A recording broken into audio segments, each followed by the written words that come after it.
سلام دوستان عزیز. در این اوار ما مسئله 273 ریمکیویچ را حل می نماییم. مسئله در موضوع قانون دیوم نیوتن می باشد و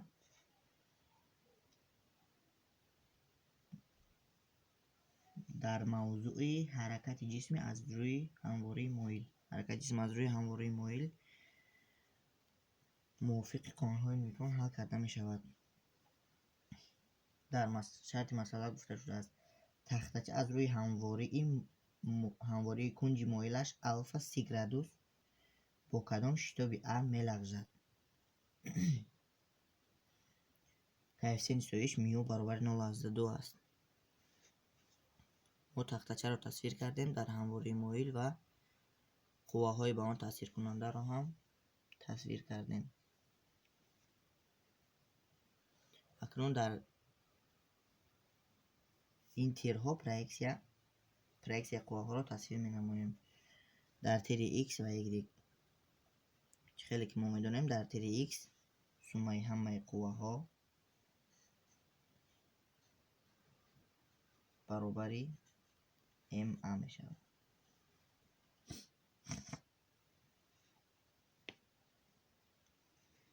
m a البته شتاب با پایان سمت دارد. سمت شتاب با پایان است و ما تیر x را هم با پایان روانه می‌سازیم. تیر x را هم با پایان روانه می‌سازیم چون که سمت شتاب با پایان میباشد. تیر y ما در اینجا علاقه نوشتیم. تیر y با سمت قوه n ریاکسیون تکگاه هم سمت میباشد و تختچه در همواره مایل تأثیر میکنند. قوه وزنی سمتش راست با پایان، قوه ریاکسیون تکگاه پرپندیکولار به همواره و قوه سایش مقابل سمت حرکت و سمت شتاب با پایان روانه است. اکنون سومه همه قواها در تیر x برابر ma و سومه همه قواها در تیر y برابری در تیر y شتاب برابر 0 است موافق قانون دیوم نیوتن. اکنون این سومه همه این قواها را در تیرها باید ما یابیم. در تیر x می نویسیم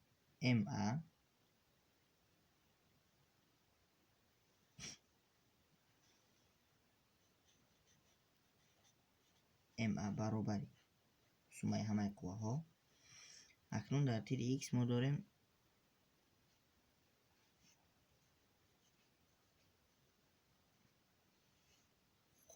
پرویکسیای قوه وزنی mgx. قوه وزنی در تیر x البته پرویکسیای قوه وزنی در تیر x mgx می نویسیم و طرح قوه سایش به سمت مقابل روانه است. برای همین آن را ما در علامتی طرح می نویسیم قوه سایش.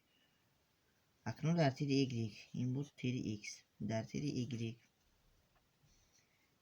با تیر y همسان می باشند n و مقابل سمت پرویکسیای قوه وزنی mg در تیر y n طرح mgy برابر 0. اکنون ما از اینجا باید ا را پیدا نماییم. میدانیم که قوه سایش برابر میو ضرب n است. n را از اینجا میابیم. n برابر mg. اکنون در فرمول قوه سایش میمونیم میو mg y میو mg y. اکنون قوه سایش را قوه سایش میباشد در معادله یکم میگذاریم ma برابر mg x طرح میو mg y. و برابری m ها رو از قوس میبریم. m j x طرح میو j y.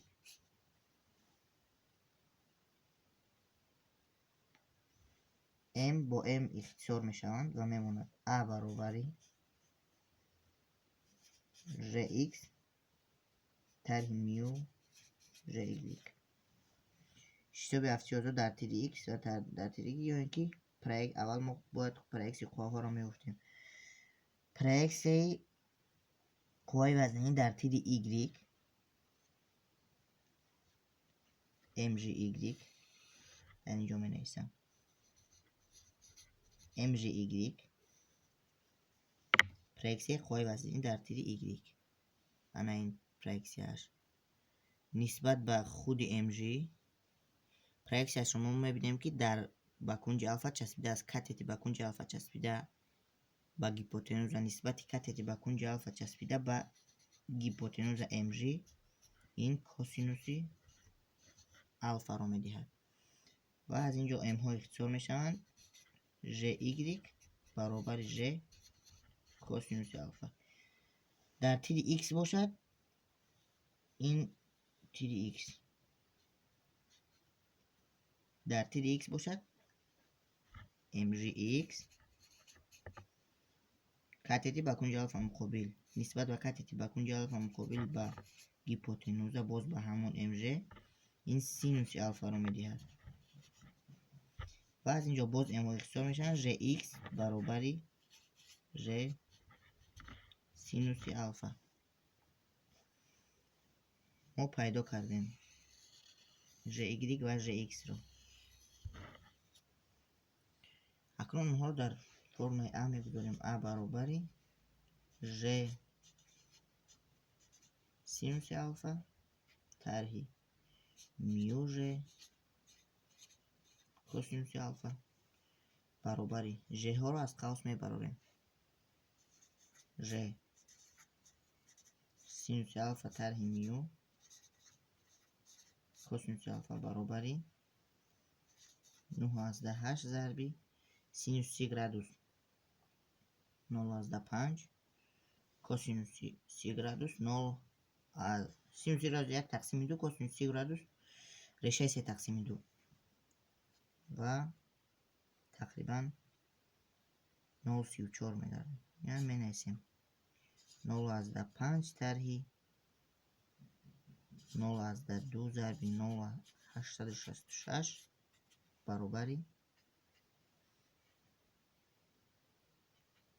تقریبا 3/3 متر تقسیم ثانیه کوادرات. ما اون رو علاقه حساب کردیم. مسئله 273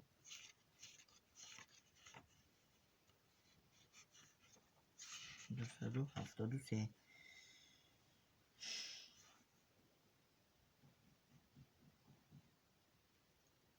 در اینجا فرمولش هم آورده شده است. a برابر j سینوس الفا طرح میو کوسینوس الفا برابر 3/3 متر تقسیم ثانیه کوادرات.